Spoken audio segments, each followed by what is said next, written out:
that feel when you're too lazy to change your shirt. So you just keep changing your cap instead. What's going on, simps?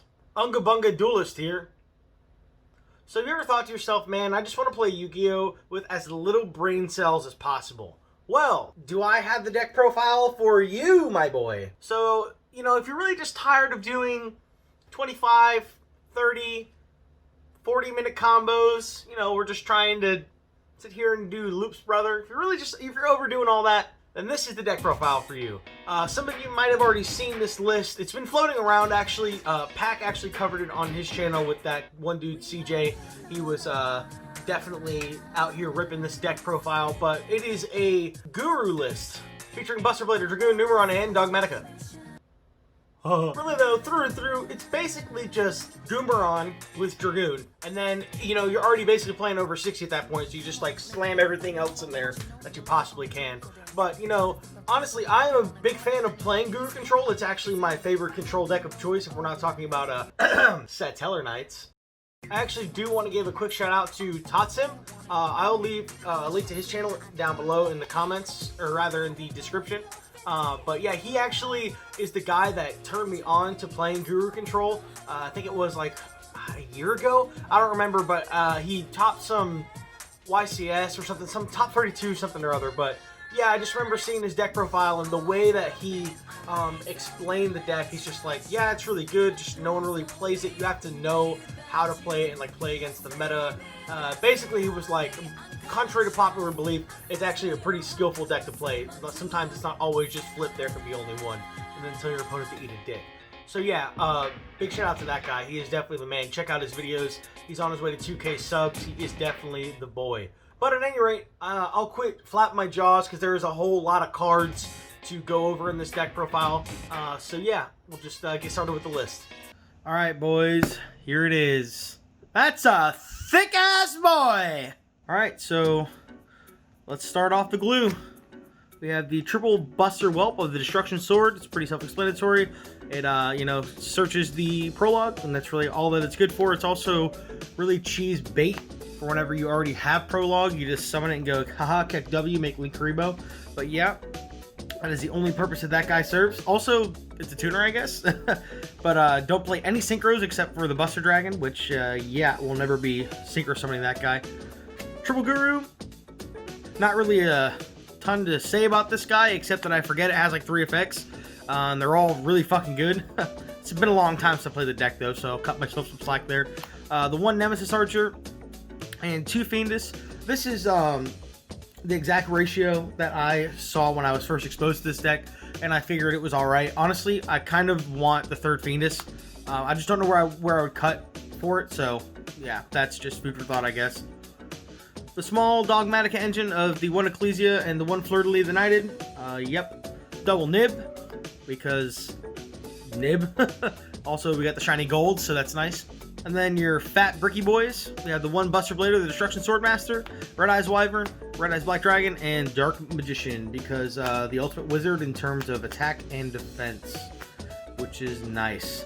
And of course, you know, the Wyvern is for insight, and then also the recurability of being able to get Dragoon back, which is cool. 3 City, best card in the deck. For sure, best card in the deck, because, you know, with the interactions of Numeron Network and Numeron Calling, you can do like the network combo. You get 1, 2, 3, make Zexal, that's 4 summons, set Guru, that doesn't count towards Nib, flip with Hidden City, get Fiendus, and we're all Keck W in there. Also, you know, same goes with Dragoon. You can like go Red Eyes Fusion, set Guru, flip Guru, so on and so forth. Yeah, so not really a ton to say about City or Numeron Network. They both are just degenerate. I mean, you know, Network is just a Zexal machine. You never want to draw this card, but oh well. I suppose, like, if you draw it with Network, it's fine, but you never, yeah. 1 rotation, 1 terraforming, it's just to get to all the other stuff. And the pile that I actually have in front of me is 59. I don't have a Mystic Mine, but a Mystic Mine also goes with this stuff, so yeah, Mystic Mine as well. So yeah. I will say, though, that the Mine would be one of the things that I would consider cutting for the 3rd Fiendus, but I digress. Triple Nadir Servant to get you access to your Dogmatica engine, break boards, etc. No, not really a whole ton to say about this card. Not really a whole ton to say about most of these cards because they're just so meta. So yeah, Triple Nadir, card's nuts. Triple Insight and searches Red Eyes Fusion, dump Wyvern to set that play up, so it's just more copies of Fusion. You're playing 60, so you want to have as many copies of this card as you possibly can. We got the one Spicy Super because we're rich out here. But yeah, you know, Red Eyes Fusion summons Dragoon. That's the only purpose that it serves. Defensive options, triple Droplet because it's the best card in Yu-Gi-Oh! Honestly, it's just the fact that it's like a Chainable Dark Ruler is just insane, and the attack decreases. Everything about the card's nuts. 3 triple Tactics Talents. Yes, I'm playing the Korean ones again. Shout out my boy Ryan Fletcher. But yeah, he is definitely the dude. I thought about cutting these for books because I actually have book. Like, I think if I were to play this at locals, I'd probably just play Book of Moon instead of this because of, you know, the versatility that it has amongst like going first, going second, drawing it as a 6 card is really good. It works well with the Guru as well. But you know, talents is talent. So for the casual games, we'll definitely be trolling my opponent. And the one Call by the Grave because Saki one-ups. Traps, Triple Judgment. Old Man Says No, Triple Imperm, actual best hand trap in the game. I don't know if people are saying this is falling out of favor because of Virtual World. At least I've heard that. I don't know about people saying that. I've just heard it, and I've read that online too. A lot of people think Imperm's not quite as good this format, and there probably is some truth to that. But I just think Imperm just covers like so much ground. Just there's no reason not to play it. Double Punishment because we're always popping 2.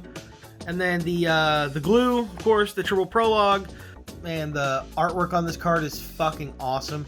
But, you know, this summons Buster Dragon, and it sends your 1 memory so that you can set up your Buster lock, which is nice. So that's cool.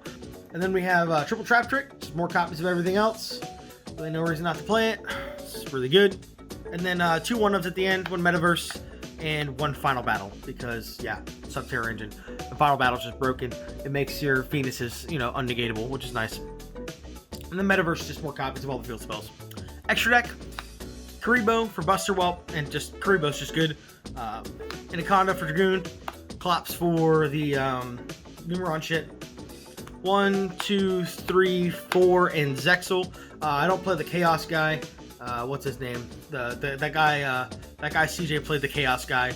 And then I also decided to do this instead of playing the Chaos guy. I don't know how much it's going to come up, and I honestly might even cut this for Omega, so I'm not really too sure how I feel about this yet. I've only played like 3 or 4 games with this deck so far.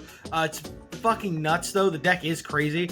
I know that there's definitely a chance to brick, but I just yet to brick with it, so deck's super fun. But yeah, I'm not too sure how I feel about the Zeus. I just don't know how much it's going to come up.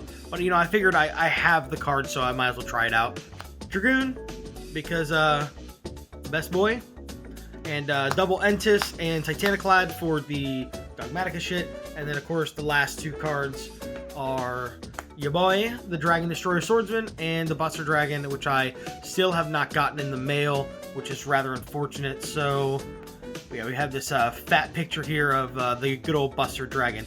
But yeah, so real quick, the Synchro makes all your opponent's monsters dragons, and then whenever he dies, you get summon a Buster Blader monster from your grave. I don't remember. I don't own the card, so I don't know, but it's on the screen, so you can just read it for yourself. And then the Dragon Destroyer Swordsman says that all your opponent's dragon monsters go to defense and their effects are negated. Also, he gains 1,000 attack for each dragon type monster your opponent controls and in their graveyard. Also, he does piercing damage, which is cool. He can't attack directly, but you know, your opponent has a board of like 4 or 5 monsters. This guy's just like, alright, and swing for 7k, so that's cool. The piercing's nice because they all go to defense mode. But yeah, that is the spice, the glue, whatever the fuck you want to call it. The goddamn pile is what it actually should be called. But yeah, the deck's super cool. You definitely can just like bully some people. You know, again, like Guru is one of my favorite control decks.